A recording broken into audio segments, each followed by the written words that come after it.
Karina, então é isso que a gente vai conversar na aula de hoje, inicialmente sobre o lance dos perfumes, que acho que é curioso, é engraçado, talvez você vai, inclusive, entender por que tem perfume que cheira mais forte, né? Por que tem outros perfumes que não cheiram, né? Ou que cheiram tão pouco? Porque tem alguns que fixam por mais tempo e que ficam na sua pele por mais tempo e outros não. Então, a gente vai conversar bastante sobre isso. Uma observação. Professor, Oi. posso falar um pouquinho antes de você falar tudo? Mas eu vou te falar. Nada Claro. como um homem cheiroso e limpinho, né, professor? Opa! E limpinho. Lógico, Ana. Porque não adianta passar perfume se não tomou banho, né? Vai então, tomar banho de perfume, assim né? Claro, assim como mulher tem que estar limpinha e cheirosa, o homem também, né? Eu acho uma ótima o pessoal ter criado perfumes para os homens, assim, especificamente. Se bem que isso é milenar, né, professor? É lógico, claro, com certeza.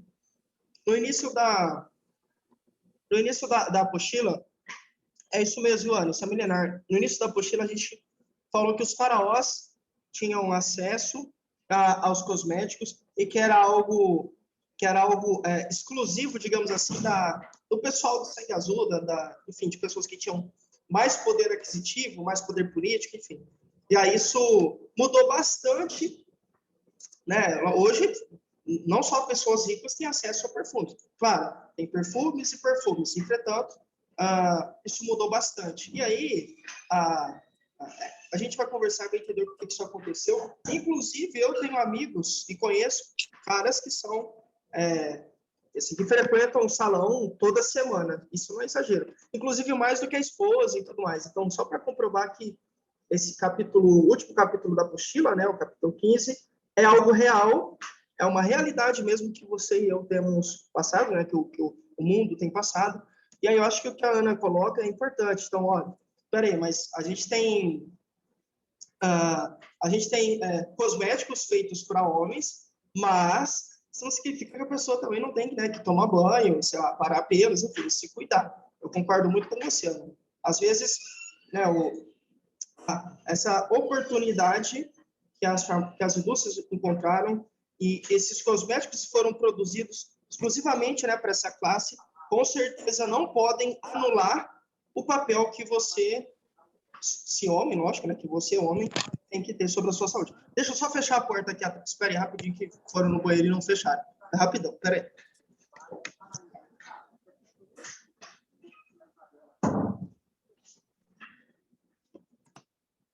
Bom, vamos lá então.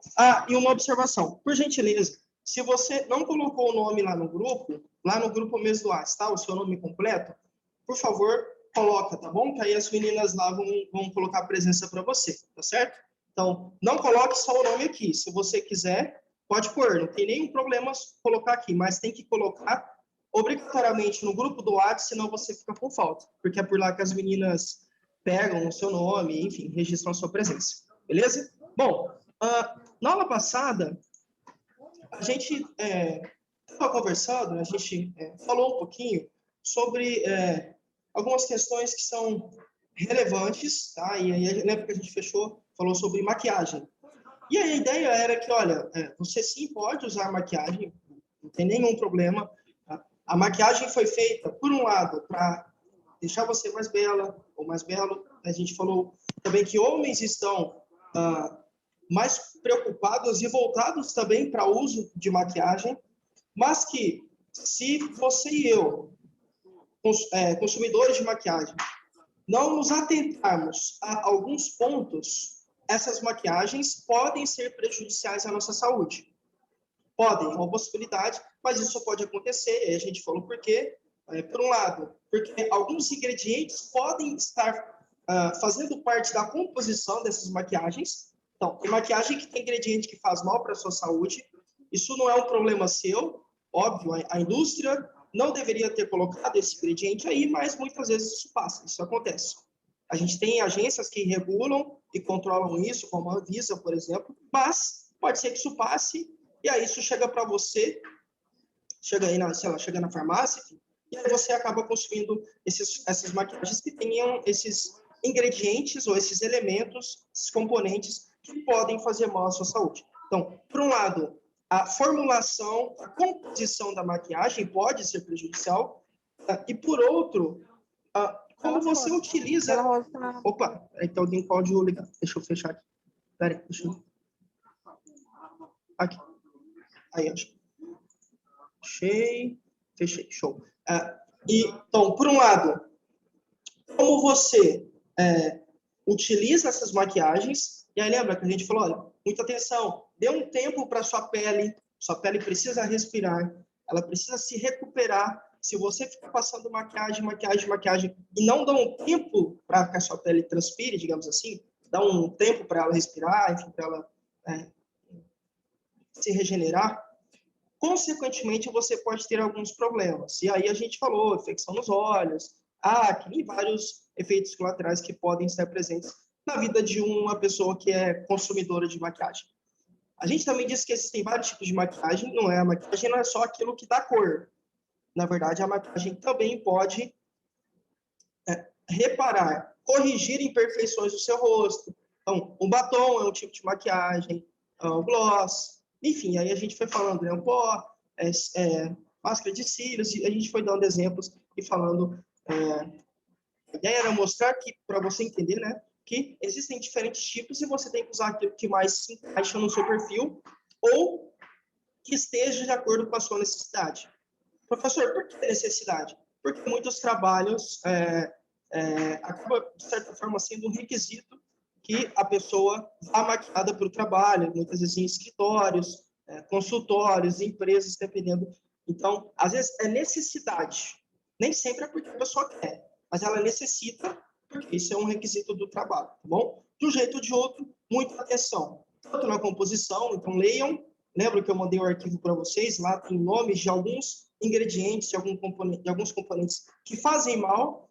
Então, leiam a composição e também se atentem à sua parte. Cuidado, dá um tempo para sua pele, fica ligado, para poder cuidar melhor dela. Então, esse foi um resuminho. A aula foi gravada, está no grupo, eu já mandei para vocês, está lá na íntegra. Está tudo lá, já está no YouTube, e você pode acessar quando você quiser, tá bom? Então, vamos agora passar para a aula de hoje. E aí, a aula de hoje é muito... essa parte inicial, né? Eu acho tão curiosa, gente. Uma das aulas mais curiosas, acho, enfim, da aula, né? Dessa apostila. Eu acho muito interessante. Bom, vamos lá. Então, semana passada nós terminamos, né? O último capítulo abordado foi sobre maquiagem. E aí hoje a gente vai entender um pouquinho, nessa parte A da aula, como que os perfumes são fabricados, o que são notas olfativas e quais são os tipos de perfumes existentes. Você pode até se perguntar, né? Professor, como assim? Tipos de perfumes? Porque tem mais de um tipo? Sim, a resposta é sim. E é justamente isso que distingue, né? Que dá a característica para cada um desses tipos. Você vai entender. Então, por um lado, é o cheiro. Uns são mais fortes, outros não. Uns fixam mais tempo na sua pele. E aí a gente vai conversar um pouquinho sobre isso. Mas, obviamente, tem outras informações aí na apostila de vocês. Bom, então, a gente vai aprender um pouco sobre a arte do perfume. É literalmente isso, é uma arte. Porque você se perfumista é a pessoa que fabrica perfume, tá? Então, você, se perfumista, né? Se você é uma pessoa perfumista, você é um profissional, normalmente, essas pessoas perfumistas tendem a expressar naquele perfume, naquela essência, algo. E aí pode ser um sentimento, pode ser, sei lá, uma questão sensual, algo, uma essência, um cheiro, né? Que tenha mais a ver com o campo, mas, sei lá, mais amadeirado, e a gente tem alguns tipos, eu vou falar um pouco para vocês. Mas por que é uma arte? Porque o perfumista se expressa, mostra algo. Ele quer passar algo ali por meio daquele cheiro. E aí, então, isso pode ser por uma arte, mas também acaba se tornando uma ciência, porque testes são feitos, né, são realizados estudos, verificações, análises. Esses perfumes também são condicionados a certas situações, tudo para ver quanto tempo fixa na pele, como é que fica esse cheiro, Esse cheiro é mais amadeirado ou não? Se sim, se parece mais com o quê? E aí são feitos os testes, como a gente já falou na aula de estabilidade, a gente falou sobre o controle de qualidade, isso aqui também se aplica para os perfumes, tá? Mas a ideia aqui dessa palavra ciência é que essas pessoas que fabricam, né, as indústrias, enfim, os perfumistas, trabalham com inspiração, mistério, sensibilidade, sensualidade, lembranças. Então, são coisas que estão concernentes, ou seja, que fazem parte do dia a dia, da rotina de quem fabrica esses perfumes, ok? Bom, então, eu vou deixar esse vídeo, esse link aqui para você, e aí depois você pode acessá-lo pela apresentação, né, que eu vou mandar. Bom, a produção de um perfume envolve uma combinação de fragrâncias, água, álcool e, normalmente, algum corante, tá? Porque, normalmente, às vezes, isso não acontece. O corante é um item que pode ou não estar presente, tá? Porque, muitas vezes, como vocês sabem, existem perfumes que não têm cor, tá? Então, obviamente, esses aí não têm corantes, tá? Tem perfumes que se apresentam na cor azul, sei lá, amarelo, rosa, verde, né, a cor laranja, ok? Então, mas alguns não são simplesmente transparentes, porque não apresentam corante. Então, corante pode ou não estar presente, não é uma regra, mas geralmente está presente. Mas, via de regra, necessariamente você vai ter a soma de 3 ingredientes: água, álcool e o toque, o segredo. A receita está aqui nas fragrâncias, tá bom? Então, você vai ter água, álcool, mais fragrância, que é o cheiro. Isso é perfume. É a soma desses 3 elementos, ou 4, se tiver corante, né? Mas, geralmente, é a soma desses 3 elementos. Isso se mistura, há uma reação química, e aí isso tudo se configura em um perfume, que é o perfume que chega para a gente consumir, tá bom? Entretanto, não é tão simples assim, né, gente? Então, parece simples, só você juntar a água, álcool e a fragrância, mas, como eu falei, é uma ciência. Então, você tem pessoas estudando, existem cientistas por trás, conduzindo, tentando encontrar uma melhor forma. Olha, como é que a gente faz os perfumes fixar mais tempo na pele da pessoa. Daqui a pouco eu vou dar números para vocês e vou mostrar por que eu falo ficar mais tempo. Tem perfumes que ficam 12 horas na pele da pessoa. Então, passei agora, 7h23 da noite, fica, sei lá, até amanhã, 7h20 da manhã. Perfumes que ficam muito tempo na pele. Fixam muito na pele. 12 horas. Outros 10, 8, 5, enfim. Então, depende muito. Para tudo isso, esses dados, essas informações são verificadas, são encontradas por meio dos testes que essas pessoas, esses cientistas, digamos assim, realizam, tá? Bom, para alcançar o cheiro desejado, como eu falei, o perfumista sempre quer despertar algo. Ele deseja que aquele cheiro do perfume desperte algo. E aí eu não sei o que é, vai depender da situação, mas para que esse cheiro seja alcançado, esse cheiro, essa fragrância que ele tanto almeja, os perfumistas utilizam fragrâncias que são compostas por óleos essenciais. Tá? E aí são esses caras que dão a fragrância, que determinam, que apontam as características de cada uma dessas fragrâncias. Okay? Então, água, álcool e fragrância. Se você quer que fixe mais tempo, você acrescenta mais óleo. Normalmente é assim. Você acrescenta mais óleo essencial, cheira mais.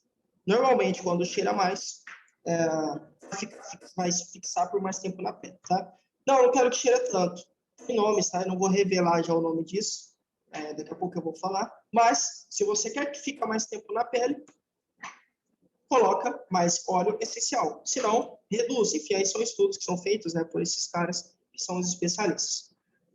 Esses óleos essenciais, que eu falei que é o que regula, né, o cheiro, a fragrância, podem ser de origem natural, normalmente podem ter, né, origem natural ou não, porque às vezes eles podem ser também obtidos de forma sintética, ou seja, em laboratório. tá? Então, ou encontramos ou extraímos esses óleos essenciais de forma natural, e aí, principalmente, né, gente, de flores, folhas, frutos, sementes e raízes. E aí eu vou falar principalmente porque antigamente se fazia, eu não duvido que isso aconteça ainda hoje, tá? Mas eu falo que a ideia é que não aconteça. A ideia é que não aconteça. Então, isso tem feito um movimento para que não aconteça mais que perfumes sejam extraídos de animais, ok? Então, via de regra, flores, folhas, frutos, sementes e raízes são utilizadas para extração desses óleos essenciais. Minha mãe, por exemplo, minha mãe gosta muito de um perfume que é de pitanga. E aí, quando ela passa, você sente o cheiro, você fala, tá algum pé de pitanga por aqui. E aí, não é que tem um pé de pitanga, né? Que aquele perfume tinha exatamente, o perfumista, né, a pessoa que desenvolveu esse perfume, tinha exatamente essa intenção, fazer com que você, toda vez que sentisse o cheiro, a fragrância desse perfume fosse levada, fosse transferido, transportado para essa sensação de pitanga. Eu acho isso maravilhoso, tá?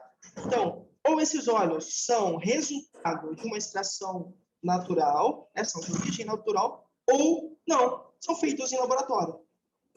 Okay? São obtidos de forma sintética. Professor, o que é isso? O que significa serem obtidos de forma sintética?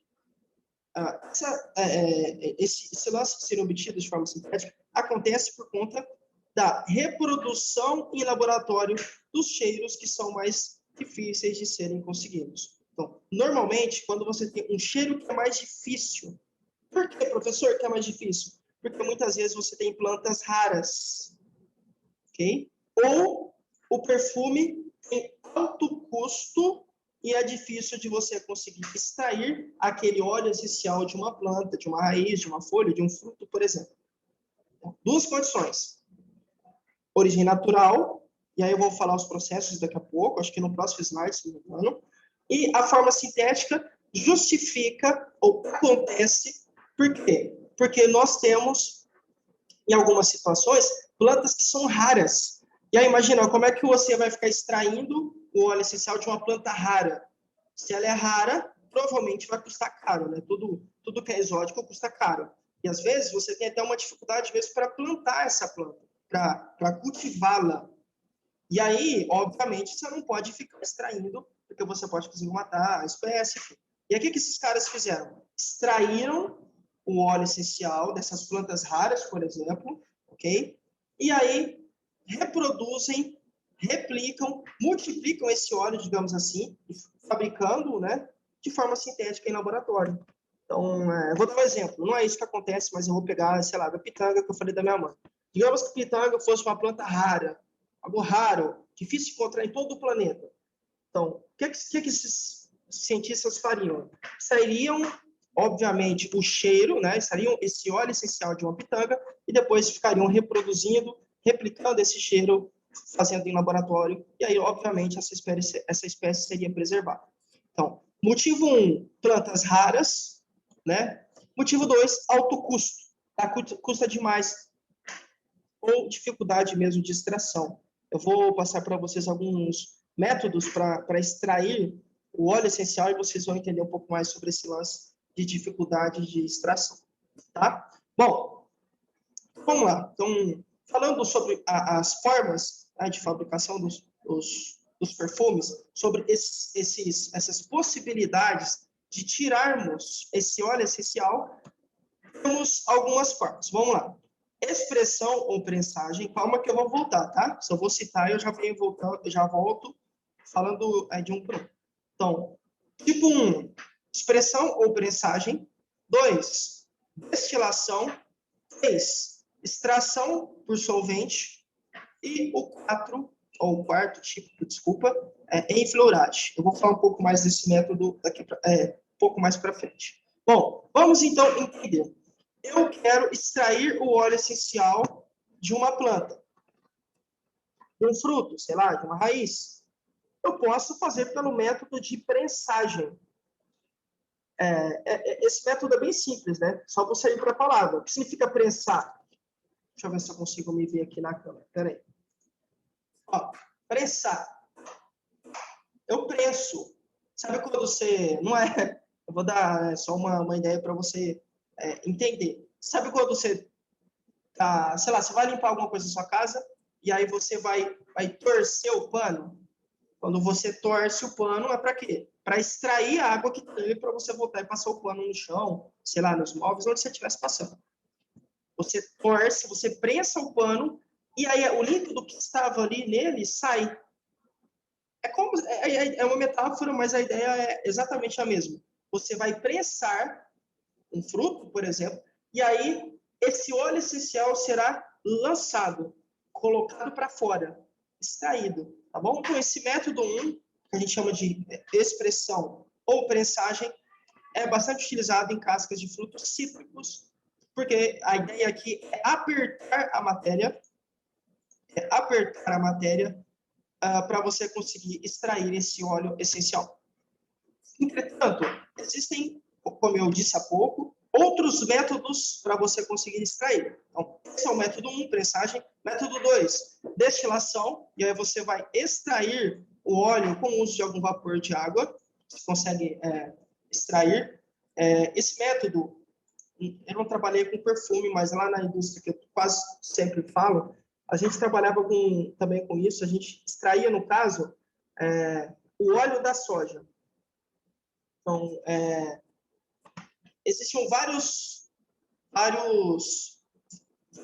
processos, várias etapas, vários setores que a soja passava. Lembra que eu falei que eu trabalhava com soja? Extração de óleo de soja.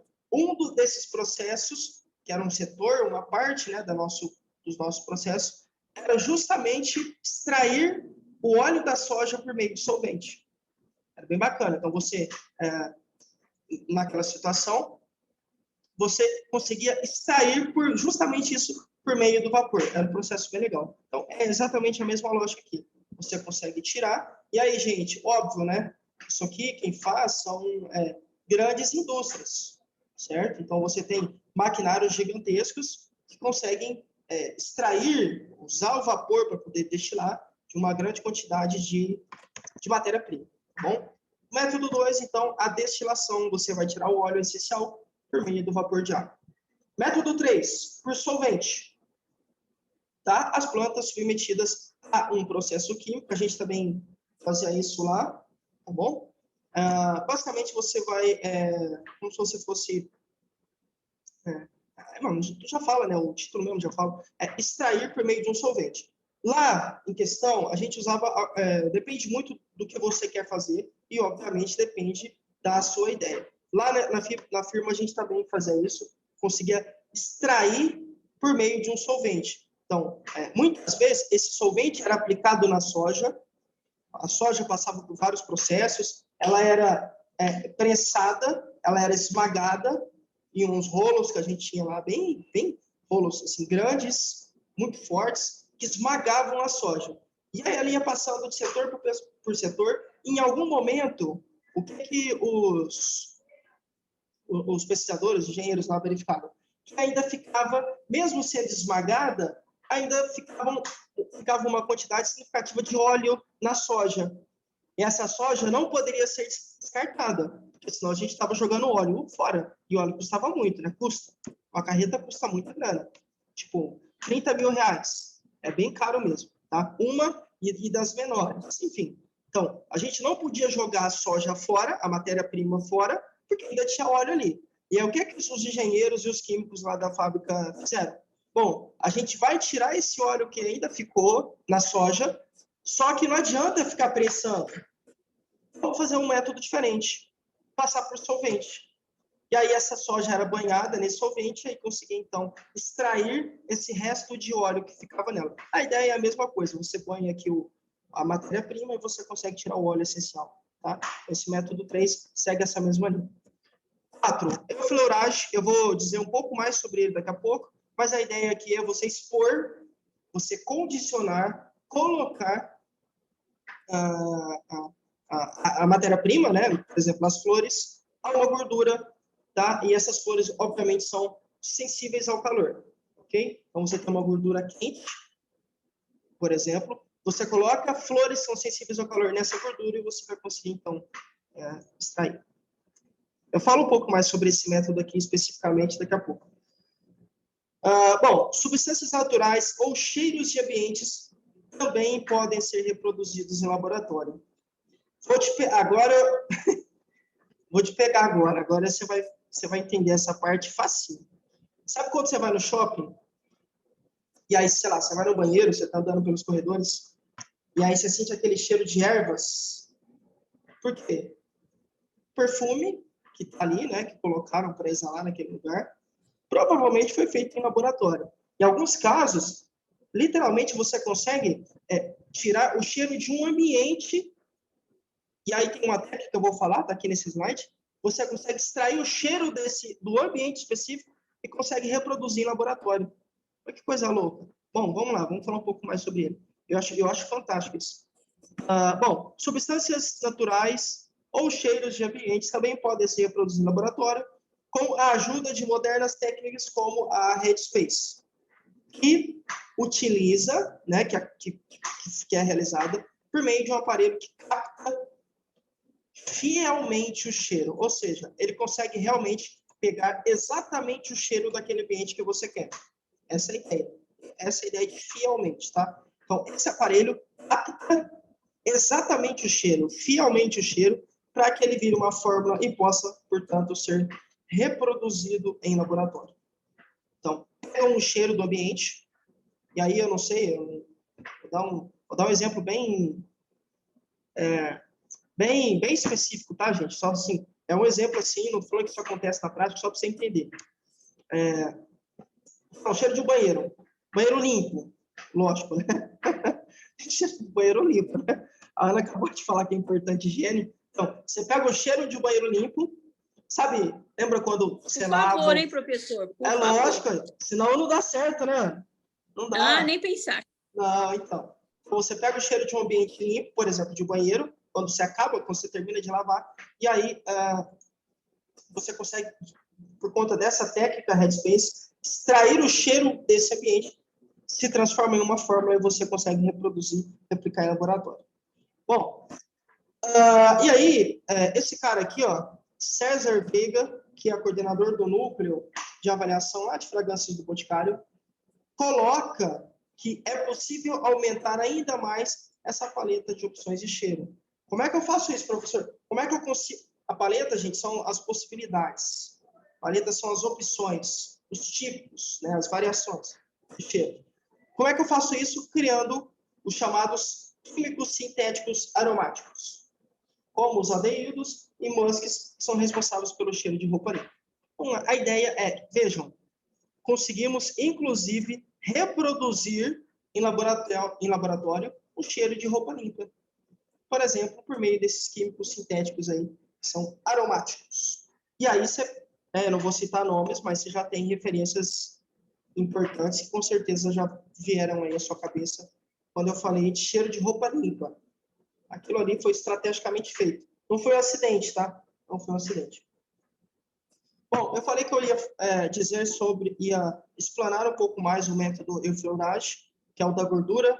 Lembra que você coloca as flores sensíveis ao calor e expõe essas flores a uma gordura. Vamos falar um pouquinho mais sobre ele. Eufleurage, não sei se é assim que pronuncia, né? Eufleurage é um processo artesanal que obtém o aroma de flores delicadas. Olha só, lírios e jasmim. Como são delicados, né? Minha mãe é fascinada, ela gosta muito de plantas, assim, então, e aí jasmim realmente é algo muito delicado. Muito, além de ser delicado, é bonito, né? Então, e lírio também, mas ela já teve mais jasmim que lírio. Bom, a utilização de gorduras vegetais em contato com essas pétalas de flores captam o cheiro dessas pétalas, dessas flores, por exemplo, do lírio, ou dos lírios, né? E do jasmim, tá bom? E aí, vamos lá. Essa técnica foi utilizada pelos perfumistas até o início do século XX, mas teve a sua produção abandonada lá em 2002. E aí, esse filme eu ainda não vi. Me falam tanto, acho que minha sogra fala bastante, e outras pessoas que eu conheço. Perfume. O filme chama assim, O Perfume, que é de 2006. Eu ainda não vi, mas já vi trailer, mas ainda não consegui ver o filme. Então, nesse filme você vai conseguir ver bastante essa técnica euflorage. Bom, normalmente, o que a gente faz para que você consiga colocar essas pétalas, né, dessas flores, por exemplo, a jasmim e o lírio, você seleciona cada uma dessas folhas. Então, uma colheita manual. Então, você vai pegando, literalmente, flor por flor, certo? E você escolhe, faz uma seleção. E aí, normalmente, essas flores são preservadas com caule na água até que estejam abertas no ponto em que mais exala o seu perfume. Então, você tira...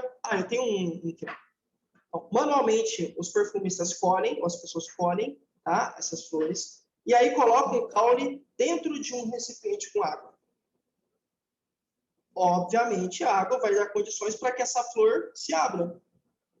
Deixa eu fechar. Aí, pode passar.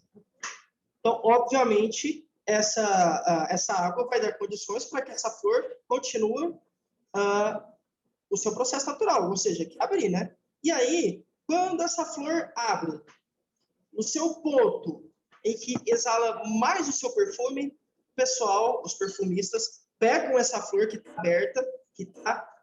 lembra, eu vou dar um exemplo que eu acho que muita gente vai conhecer, não sei se todo mundo. Dama da noite. Lembra? A dama da noite cheira que é uma flor, para quem não sabe, é uma flor, dama da noite, cheira-se a quilômetros. Cheira demais aquilo. E, logo, obviamente, cheira mais quando ela está aberta. É exatamente essa mesma ideia. Quando ela está no seu ápice, essas flores estão no ápice, os perfumistas pegam e aí colocam essas flores em contato com essa gordura vegetal. Nesse momento, elas são colocadas em bandejas que estão cobertas com a gordura. Tá bom? Hoje essa gordura é vegetal, mas antigamente era mistura de gordura bovina e suína. Okay? Foi o que eu falei para vocês, né? Tem se feito um movimento para poder não utilizar, né, mas não fazer mais perfume de origem animal. E aí hoje se utiliza essa gordura vegetal, mas antigamente era gordura animal também. E aí, quando a gente fala desse assunto, necessariamente a gente tem que conversar sobre a pirâmide olfativa, que nada mais é do que uma ferramenta que vai nos ajudar a entender a estrutura da fragrância. Você vai, calma que eu tenho uma imagem aqui, você vai conseguir entender um pouco melhor. Mas a ideia dessa pirâmide olfativa é representar a evolução das características de um perfume conforme o seu tempo de uso. Você pode perceber. Quer ver? Vou dar um exemplo que você fala, agora eu entendi o que é ela. Sabe quando você vai sentir uma nova fragrância? Então, fala, você conhece o, sei lá, Ferrari Black? Um exemplo, sei lá. Carolina Ferreira, sei lá. Conheço. Não conheço. Então, deixa eu te mostrar. E aí, quando a pessoa que está mostrando para você espirra, ela fala, dá um tempinho para você, para fixar mais a sua pele. Se quando ela jogar, você cheirar, vai ter um cheiro. A fragrância vai se apresentar de uma forma. Se você esperar por um tempinho mais, secar um pouco na sua pele, vai ter um outro cheiro. Agora, se você deixa secar por um tempo maior, aí você vai sentir realmente o cheiro que aí tem uma outra expressão. Percebem que evolui? Se você cheira quando está úmido, está bem molhado na sua pele, tem um cheiro.